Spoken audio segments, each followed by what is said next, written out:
I will take you through an actual example of a mood board and how I created it. And this is the most accurate approach to creating a mood board you will ever find on the internet yet.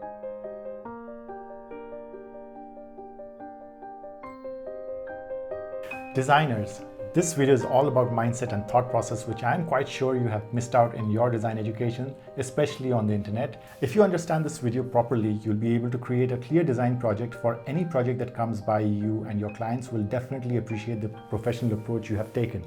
But before that, make sure that you have watched the first episode where I share about what a mood board really is, how mind mapping is connected directly to a design brief, and the elements of a mood board.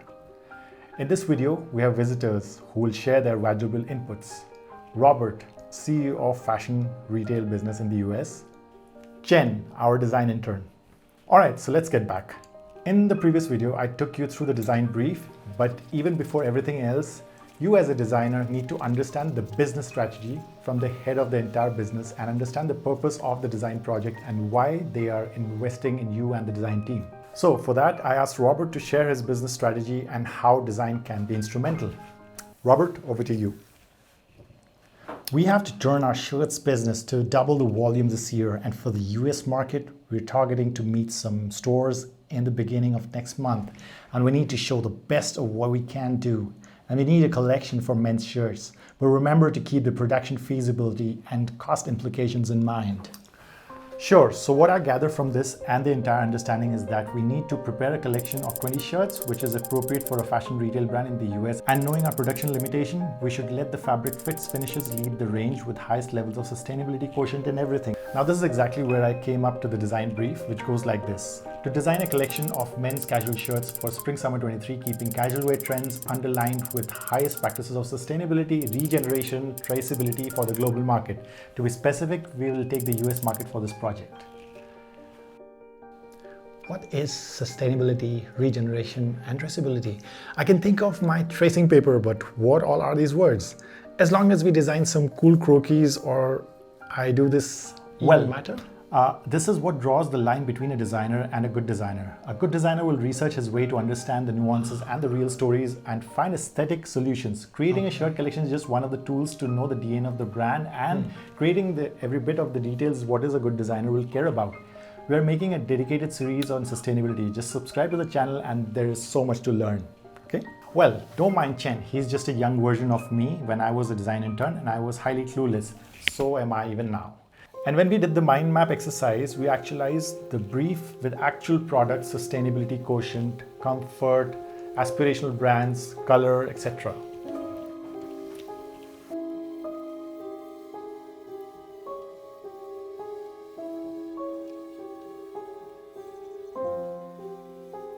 So does it mean if the design brief is your questionnaire, then mind map helps identify the answers? Yes, absolutely. And now that we are clear about the design brief, let's get on to the computer to work on the actual mood board.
So here we go. This is our mood board, which is going to help the team and the entire design process to be very focused as to looking out for materials, design development, silhouette, and construction details, and everything that is in the collection that is needed to be referred is from here.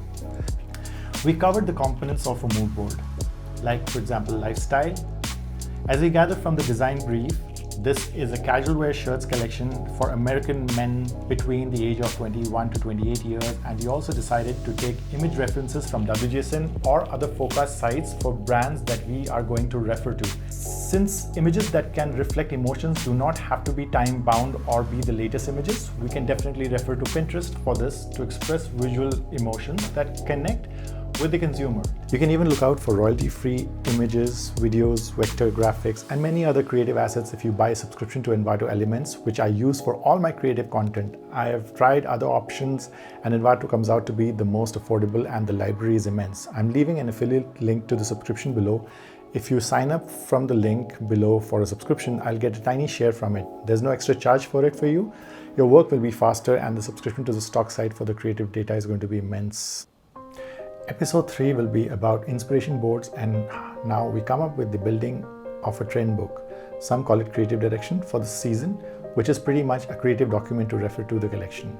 I hope you learned something from this video, and if you did, then I will suggest you to like the video and subscribe so this channel reaches out to everybody who's looking out for a systematic approach to a mood board, which you will never find anywhere else.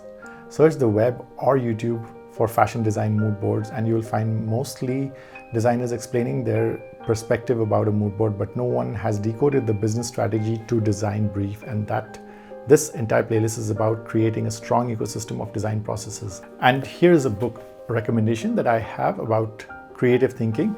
This one is called 1 + 1 = 3 by Dave Trott. It's not often that you find a non-fiction book which tells great stories, but 1 + 1 = 3 by Dave Trott is one of the very few I've read and really enjoyed. He has put together 1 + 1 = 3 as a Zen-like storytelling book, which is filled with real-life stories, case studies, and told in humorous but also very practical advice. It's a very unfamiliar layout, but I have grown to appreciate it. You'd think that it's for the professionals, business world, but it's actually also very relevant for every aspect of life because it makes you think and in a creative way. Here is the affiliate link to the book. I share it in the description below. Please go and purchase it and have a good read. And with that said, I'll see you in the next video, and please go and watch the first video as well. See you. Bye.